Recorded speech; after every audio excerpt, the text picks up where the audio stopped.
प्रिय विद्यार्थियों, पूर्व व्याख्यानों में हमने स्नातक तृतीय वर्ष संस्कृत के द्वितीय प्रश्न पत्र में निर्धारित किरातार्जुनीयम महाकाव्य के प्रथम सर्ग के प्रारंभिक 32 पद्यों का अध्ययन किया था।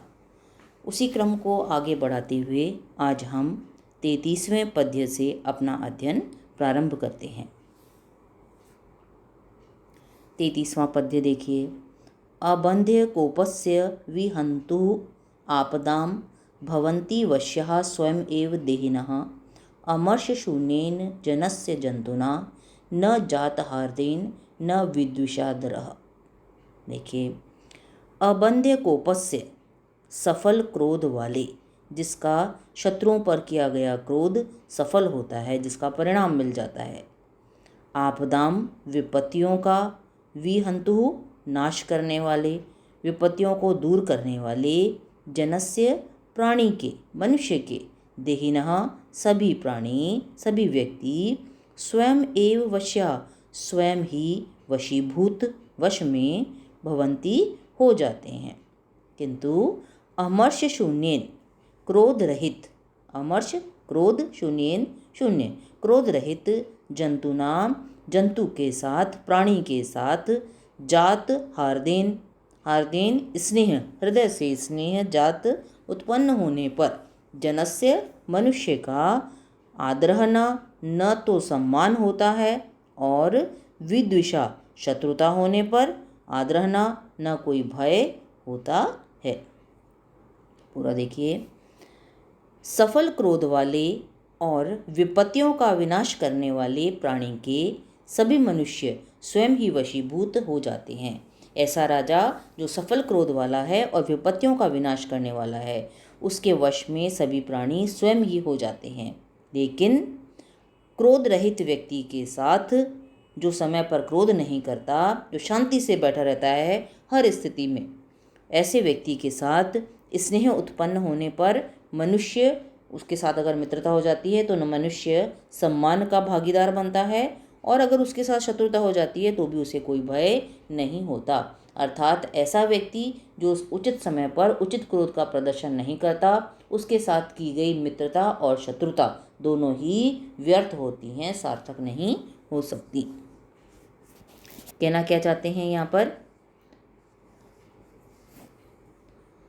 महाकवि भारवी? यहाँ कहना चाहते हैं कि जिस व्यक्ति का क्रोध निष्फल नहीं होता, अर्थात जिस कार्य के लिए क्रोध करता है वह पूरा हो जाता है, और साथ ही जो पुरुषार्थी व्यक्ति विपत्तियों का नाश करने में भी समर्थ होता है, ऐसे मनुष्य के वश में प्राणी स्वतः ही हो जाते हैं। उसे कोई प्रयास नहीं करना पड़ता, स्वयं ही प्राणी उसके वश में हो जाते हैं, उसकी तरफ आकर्षित होते जाते हैं। किंतु जिस व्यक्ति के हृदय में कभी अन्याय के प्रति क्रोध उत्पन्न नहीं होता, उस व्यक्ति से प्रसन्न होने पर भी लोग उसकी प्रसन्नता की कोई कीमत नहीं जान करते, और कभी उसके नष्ट हो जाने पर या उसके साथ शत्रुता हो जाने पर भी उससे भयभीत नहीं होते हैं। अर्थात जो राजा समय पर सफल क्रोध करके शत्रु को भयभीत करता है और विपत्तियों का नाश करता है, उसके प्रभाव से सभी व्यक्ति, सारी जनता, सारे प्रजाजन उसके वशीभूत हो जाते हैं।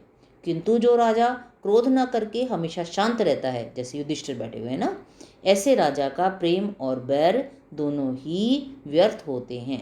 न तो ऐसे राजा के साथ बैर करने से कोई डर उत्पन्न होता है कि ये राजा प्रतिकार करेगा, क्योंकि तो शांत रहेगा, तो अगर उससे कोई दुश्मनी भी हो जाएगी तो किसी प्रकार का कोई भय नहीं होगा, और न ही उसके साथ प्रेम होने पर उसका कोई आदर करता है, क्योंकि वो तो गुस्सा करता ही नहीं है, और जो गुस्सा करता है, क्रोध करता है, उस व्यक्ति से लोग डरते हैं, और डर से आपका आदर भी करते ही हैं। जैसे भगवान राम ने भी क्या कहा था, भय बिन होय न प्रीति, भय के बिना तो प्रीति भी नहीं हो सकती है ना। अब विशेष में देखिए आप क्या देंगे। वंशस्थ छंद है ये आपका 44वें पद्य तक। वदंती वंशस्थ बिलम जतौ जरौ, इस पद्य में अनुप्रास अलंकार और श्लेष अलंकार का प्रयोग है। द्रौपदी युधिष्ठिर को संबोधित करते हुए क्या कहती है कि यद्यपि क्रोध मनुष्य के 6 अंतः शत्रुओं में से काम, क्रोध, लोभ, मोह, मद, मात्सर्य 6 शत्रु है ना, आंतरिक शत्रु जो मनुष्य के शरीर में रहते हैं और उसके शत्रु हैं बहुत बड़े। तो इन 6 शत्रुओं अंतः शत्रुओं में से एक है, लेकिन इसका सर्वथा परित्याग भी उचित नहीं होता है। उचित अवसर पर क्रोध करना अत्यंत आवश्यक है। आपके क्रोध करने का यह इसलिए वो कहती है कि इसलिए महाराज युधिष्ठिर, आपके क्रोध करने का यह उपयुक्त अवसर है। अपने क्रोध का प्रदर्शन करते हुए दुर्योधन को भयभीत कीजिए, विलंब मत कीजिए। केम अब थोड़ा सा व्याकरण दे दीजिएगा। जैसे भवंती में भू धातु लट लकार प्रथम पुरुष बहुवचन है। 2 एक और दे दीजिए, ऐसे आप अमर शून्य तृतीया का एक वचन, जनस्य जन षष्ठी एक वचन, जंतुना जंतु शब्द तृतीया का एक वचन। ठीक है, अब अगले पद्य पर आइए, 34वें पद्य पर। क्या कहते हैं ये? परिभ्रमण लोहित चंदन उचितः पदातिः अंतर्गिरि रेणुरूषितः महारथः सत्यधनस्य मानसं दुनोति न कच्चित् अयम वृकोदरः। अब भीम की दुर्दशा का वर्णन करते हुए द्रौपदी क्या कहती है? देखिए, लोहित चंदनोचितः, लोहित लाल, चंदन चंदन के लेप के लिए, उचितः योग्य, रक्त चंदन के लेप योग्य, महारथः महारथी जो विजय यात्रा के लिए बड़े बड़े रथों पर सवार होकर घूमता था, ऐसा भीम अब रेणुरूषितः धूल से दूसरित, धूल से सने हुए शरीर वाला, पदाति ही और पैदल चलने वाला, अंतःगिरि पर्वतों के भीतर परिभ्रमण घूमता हुआ, अयम वृकोदरः, अयम यह, वृकोदरः वृक सदृश उदर वाला अर्थात भीम, कच्चित क्या, सत्य धनस्य सत्य रूप धन वाले, आपके, षष्ठी का एक वचन है, आपके, मानसम मन को, न दुनोति पीड़ित नहीं करता है। यानी पहले भीम की स्थिति क्या थी? वो रक्त चंदन अपने शरीर पर, रक्त चंदन का, लाल चंदन का लेप करता था, जो बहुत सुंदर लगता था वो, और महारथी विजय यात्रा हेतु बड़े बड़े रथों पर सवार होकर जो घूमता था, ऐसा भीम अब कैसा है? उसका शरीर रक्त चंदन के स्थान पर किससे सना हुआ है? धूल धूसरित है, धूल से, क्योंकि वो पर्वतों के भीतर पैदल पैदल घूमता है, इसलिए उसके शरीर पर धूल चिपक गई है, धूल दूषित हो गया है उसका शरीर। और कैसा है वो? पदाति ही, अब रथ तो है नहीं उसके पास, इसलिए पैदल पैदल चलने वाला है वो, ऐसा वह भीम पर्वतों के भीतर घूमता हुआ, जो वृक सदृश उदर वाला है, बहुत अधिक भोजन करने वाला है, ऐसा भीम क्या सत्य को ही अपना धन मानने वाले सत्यवादी आपके मन को पीड़ित नहीं करता है। अर्थात क्या दुर्योधन की क्या भीम की दुर्दशा को देखकर आपके मन में तनिक भी विद्रोह की भावना, प्रतिशोध की भावना दुर्योधन के प्रति उत्पन्न नहीं होती है।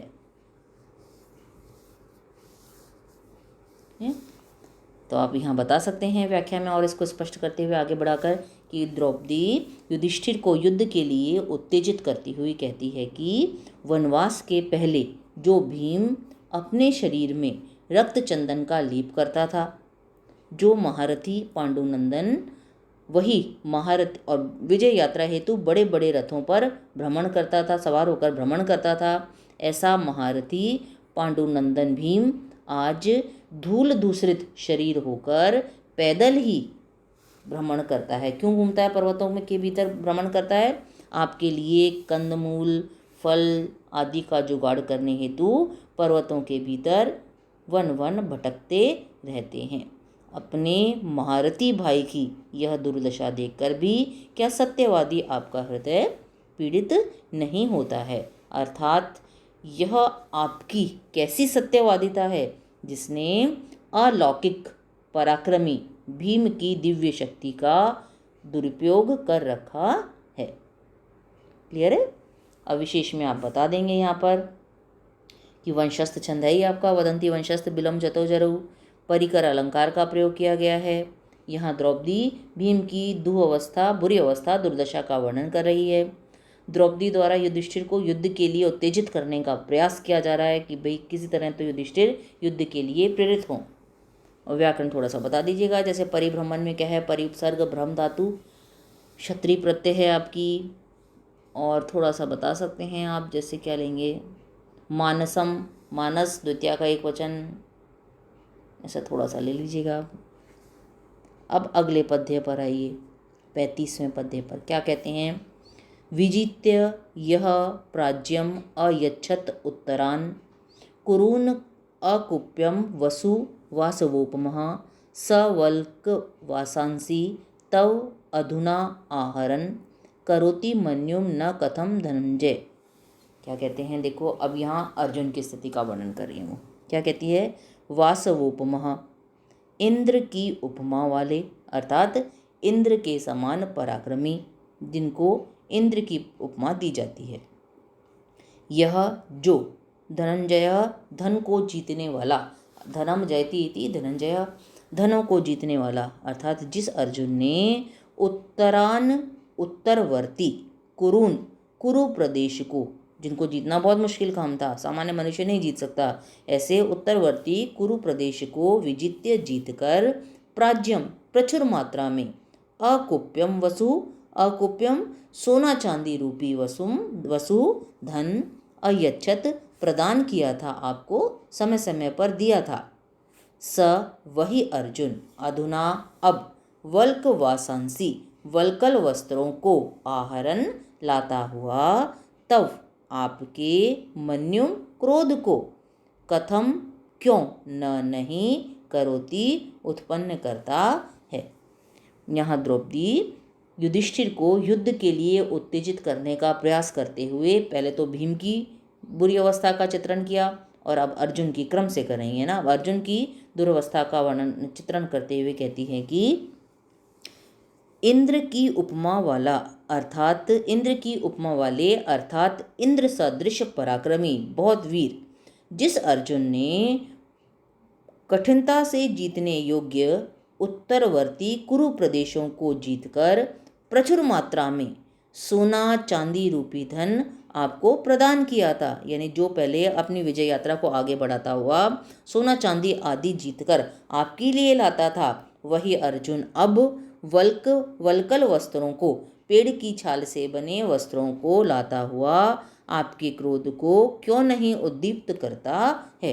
यानी अर्जुन की दुर्वस्था क्या है कि पहले तो वह अर्जुन अपने पराक्रम का प्रदर्शन करते हुए विभिन्न प्रदेशों को जीतकर आपके लिए सोना चांदी रूपी वस्तु लेकर सोना चांदी रूपी धन लेकर आता था।